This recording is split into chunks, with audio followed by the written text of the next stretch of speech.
성도 여러분, 안녕하세요. 오늘은 마가복음 14장 1절에서 11절까지를 본문으로 하여 향유 옥합을 깨뜨리다 라는 제목으로 말씀을 나누겠습니다. 일반적으로 어떤 일을 꾀하는 데 있어 내세우는 구실이나 이유 따위를 명분이라고 합니다. 명분이라는 단어는 사람의 이름을 가리키는 명과 그 사람의 직분을 가리키는 분이라는 한자가 결합된 말인데, 명은 올바른 기준을 의미하고 분은 분별해야 한다는 의미를 가지고 있습니다. 그러므로 명분의 원래 의미는 사람이 신분이나 이름에 걸맞게 지켜야 할 마땅한 도리입니다. 그러나 사람들이 그 도리를 잘 지키지 못하여 세상은 혼란에 빠지게 되고 그 의미마저 자주 부정적으로 바뀌어서 사용되고 있는 것입니다. 본문에 등장하는 대제사장과 서기관들은 평생 성경을 연구하고 그 말씀을 가르치며 사는 사람들입니다. 특히 대제사장들은 백성들의 죄를 속죄하기 위해 제사를 집례하는 사람들입니다. 이러한 자들이 그 도리를 잘 지키지 않았고 그들의 이름이나 직분은 그들의 사욕을 채우기 위한 명분에 불과했던 것입니다. 그래서 지금까지 살펴본 것과 같이 그들은 인간을 죄에서 구원하기 위해 메시아가 오셨음에도 영접하지 아니하고 오히려 배척하며 죽이려고 한 것입니다. 오늘 본문은 예수님을 살해하고자 하는 대제사장들과 서기관들의 음모와 한 여자가 값비싼 향유를 예수님께 부은 사건, 그리고 가룟 유다가 예수님을 배반하여 대제사장들에게 돈을 받고 팔기로 약속한 내용을 기록하고 있습니다. 특히 본문은 5장에서 회당장 야이로의 딸을 살리는 기적을 행하실 때 그 집으로 가는 도중에 혈루증을 앓는 여인을 고치시는 장면이 들어있는 것이나, 두 개의 무화과 나무 이야기 사이에 성전을 정화하신 내용이 들어있는 11장과 같은 샌드위치 구조를 하고 있습니다. 마가가 자주 사용하는 이러한 문장 구조는 한 가지 이야기 사이에 다른 이야기를 집어넣어 원래 하고자 하는 이야기의 의도를 분명하게 하려는 목적이 있습니다. 샌드위치는 겉에 있는 빵보다는 그 속에 들어있는 음식물이 그 샌드위치의 맛과 특징을 결정짓습니다. 그래서 속에 햄이 들어있으면 햄 샌드위치가 되고 치킨이 들어있으면 치킨 샌드위치가 되는 것입니다. 마찬가지로 본문의 핵심적인 내용은 대제사장들과 서기관들의 예수님 살해 음모와 그 음모에 가담한 가룟 유다의 배반 이야기 사이에 기록된 향유 옥합을 깨뜨린 여인의 이야기입니다. 그러므로 이 내용을 잘 해석해야 본문 전체가 우리에게 말하고자 하는 메시지가 무엇인지를 바르게 이해할 수 있습니다. 향유 옥합을 깨뜨린 여인의 이야기는 사복음서에 모두 기록되어 있습니다. 그 중에 누가복음 7장의 내용은 이 사건과는 다른 것이지만 그만큼 중요한 메시지를 담고 있기 때문입니다. 그래서 많은 설교자들이 이 본문을 설교하는데, 아쉬운 것은 대부분 그 여인의 향유 옥합을 깨뜨린 행위에 초점이 맞춰져 있다는 것입니다.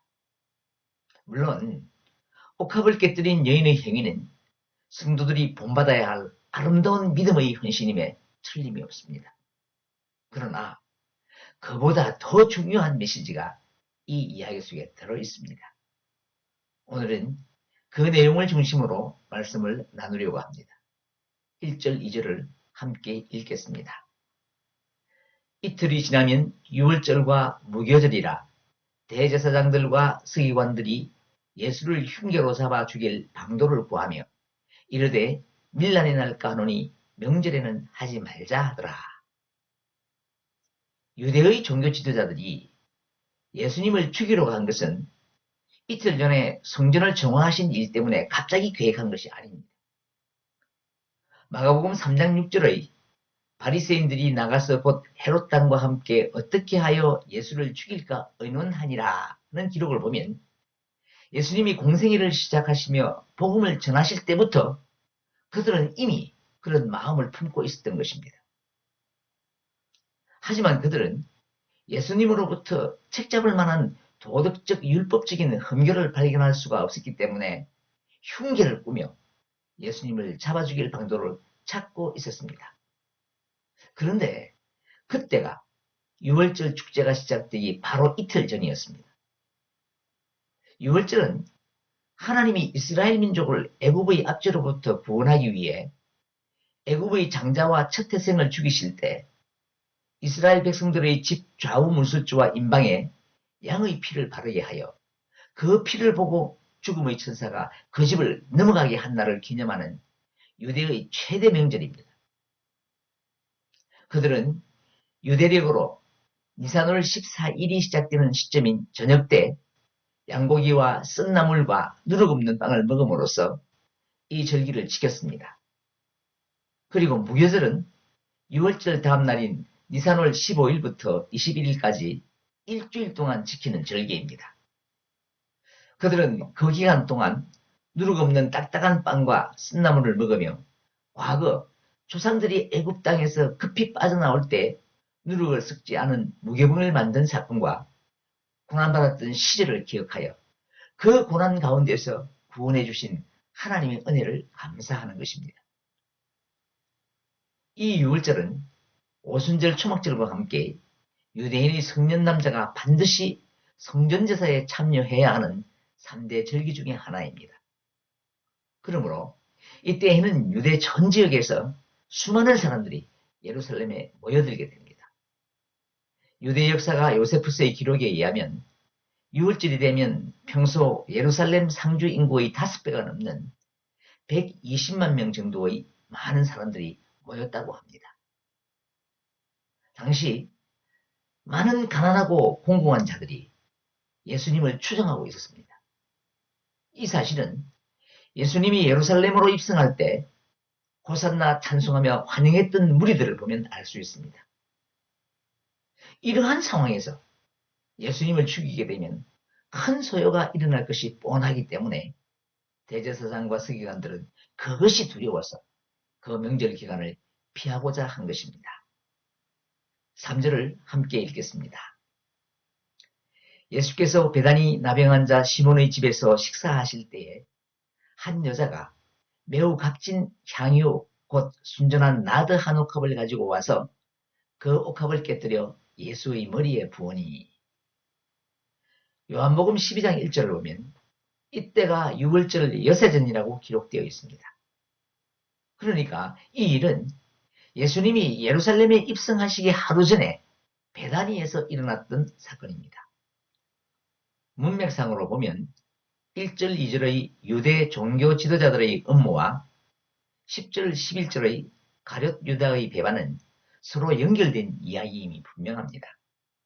그런데 그 중간에 이미 일어났던 사건을 삽입한 것은 이 여인이 옥합을 깨뜨린 헌신과 그들의 행위를 의도적으로 대조시켜서 여인이 옥합을 깨뜨린 헌신이 의미하는 중요한 메시지를 전하기 위함입니다.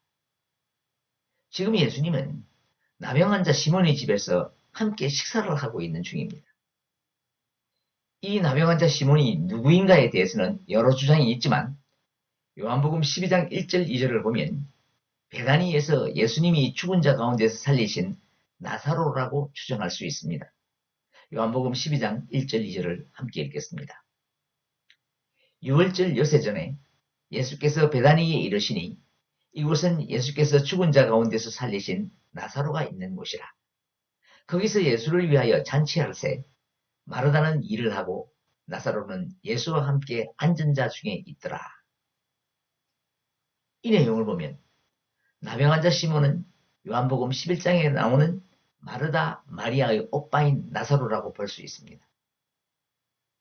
여기서 그를 나병 환자라고 했는데 모세의 율법에 따르면 나병 환자는 부정하기 때문에 사람들과 격리되어 있어야 합니다.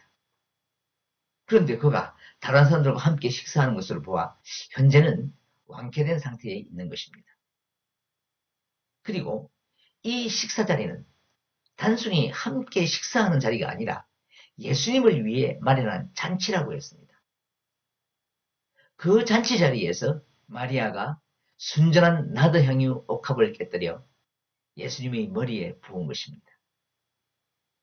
여기에 마리아의 헌신보다 더 중요한 이 이야기의 상징적인 메시지가 담겨 있습니다. 시편 23편 5절을 함께 읽겠습니다. 주께서 내 원수의 목전에서 내게 상을 차려주시고 기름을 내 머리에 부으셨으니 내 잔이 넘치나이다. 상을 차려주신다는 것은 식사의 자리를 베풀어 주셨다는 말입니다. 그런데 그 상을 원수의 목전에서 차려주셨다고 했습니다. 지금 예수님은 이 모습과 똑같은 상황의 자리에 계신 것입니다. 죄인의 상징인 나병 환자의 집에 초대되어 죄인으로 죽을 수밖에 없었던 시몬과 함께 식사 자리에 있습니다.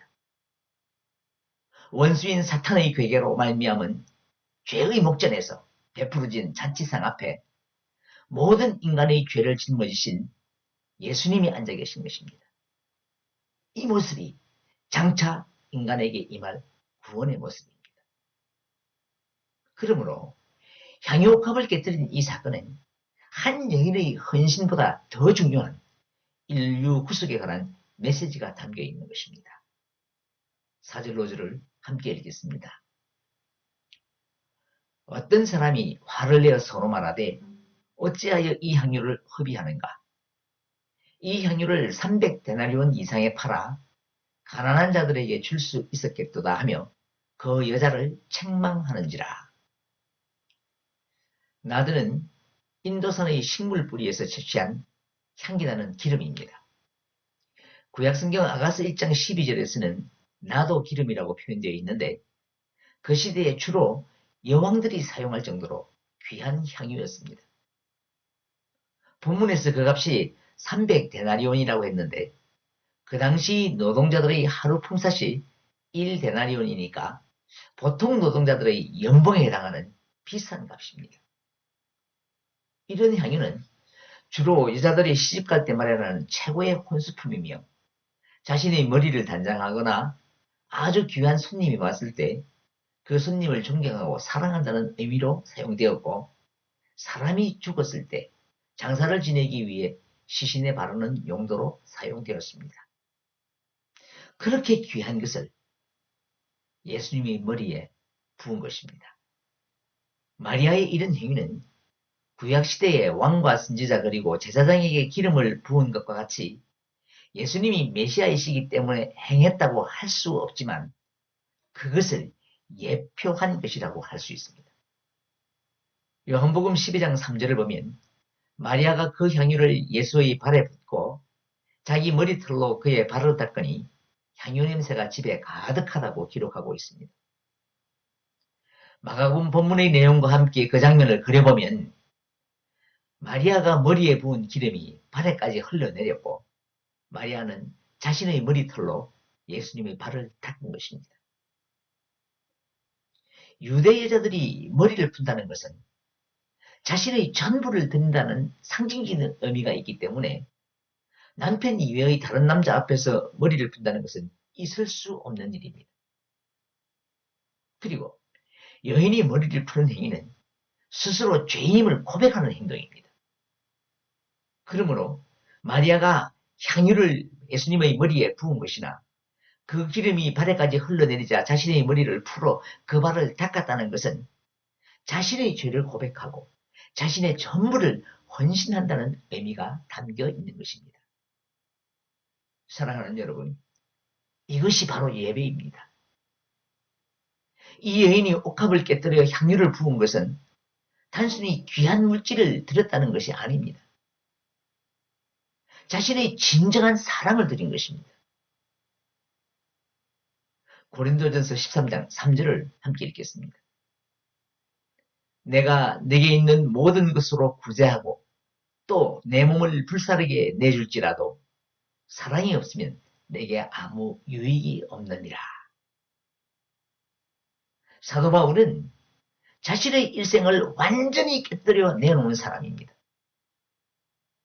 자랑할 수 있는 가문이나 학벌이나 사회적 지위 등 모든 것을 예수님을 위해 깨뜨린 사람입니다. 그런 그가 사랑이 없으면 이 모든 것이 아무 유익이 없다고 했습니다. 그런데 우리는 사랑보다 드리는 물질에 관심이 있습니다.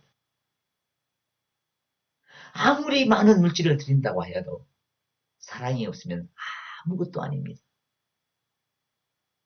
초대교회의 아나니아 삽비라를 보세요. 그들은 이 여인이 드린 향유보다 더 많은 것을 드렸지만 연락되지 못하고 부부는 죽임을 당합니다. 그런데 가난한 과부는 보잘것없는 두랩돈을 드렸는데 모든 것을 드렸다고 했습니다. 옥합을 깨뜨린 이 여인이 바로 그런 모든 것, 즉 진정한 사랑을 주님께 드린 것이며 그녀의 진정한 예배는 예수님의 죽음을 준비하는 것으로 인류 구속 사역의 한 부분을 맡는 영광스러운 일을 감당한 것입니다.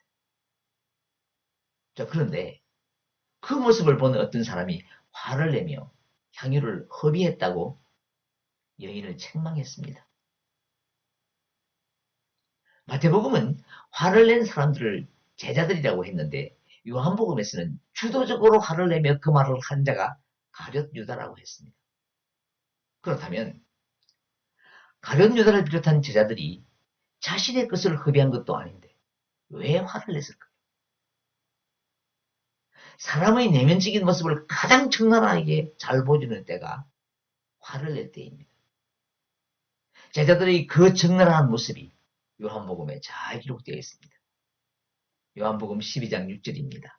함께 읽겠습니다. 이렇게 말하면 가난한 자들을 생각함이 아니요 그는 도둑이라 돈꾀를 맞고 거기 넣는 것을 훔쳐가미라라. 사실 제자들이 그 여인의 행위를 보고 화를 내는 것은 율법적인 측면에서 보면 매우 옳은 것입니다. 왜냐하면 가난한 자들을 구제하는 것은 율법에 정해진 것이기 때문입니다.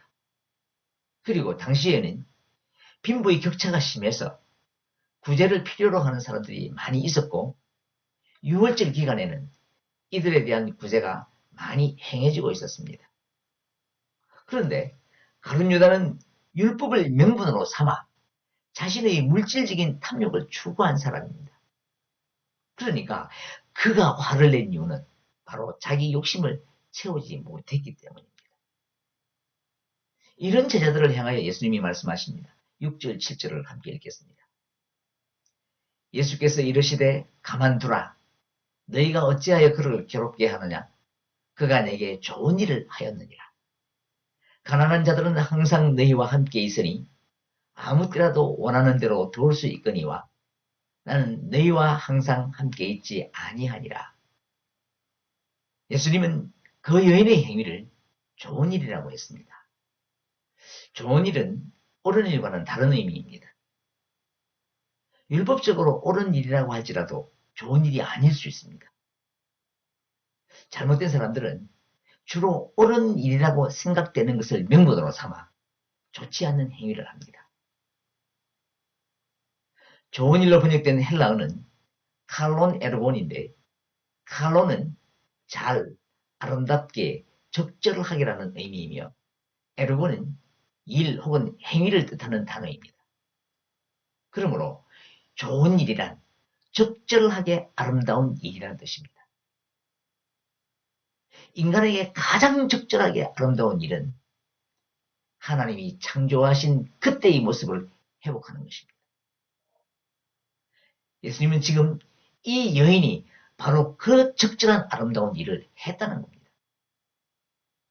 그러면서 제자들이 명분으로 내세운 옳은 일인 구제는 아무 때라도 할 수 있지만 그 여인의 적절한 아름다운 행위는 당신이 항상 함께 있지 않기 때문에 지금이 아니면 안 된다고 말씀하신 것입니다. 왜냐하면 그것이 당신의 장례를 준비하는 일이기 때문입니다. 8절 9절을 함께 읽겠습니다.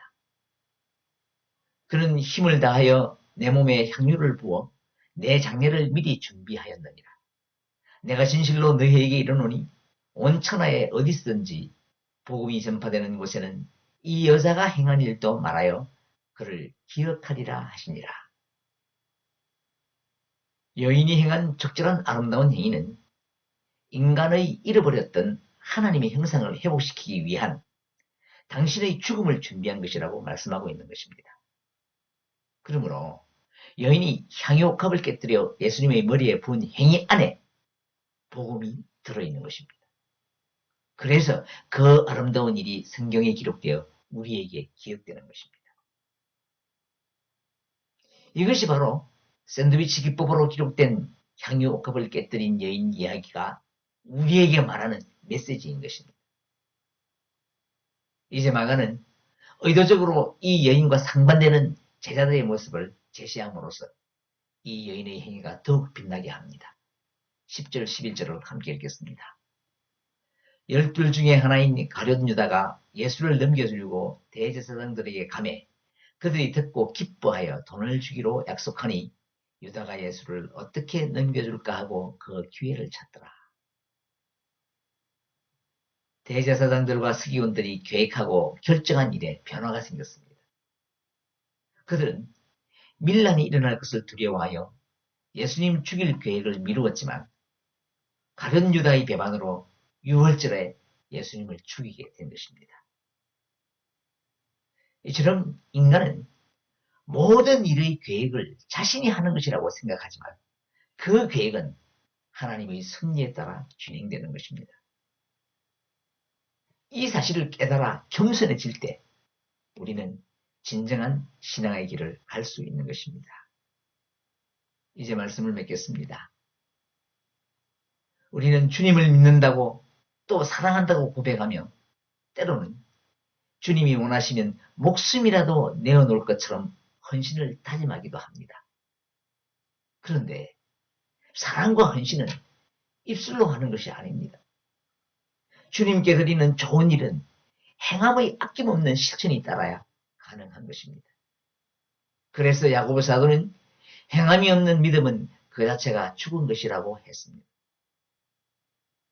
예수님은 향유옥합을 깨뜨려 당신의 장례를 준비한 한 여인의 행위를 보고 화를 내며 책망하는 제자들을 향하여 항상 할 수 있는 일과 특별한 때에 할 수 있는 일에 대하여 말씀하셨습니다.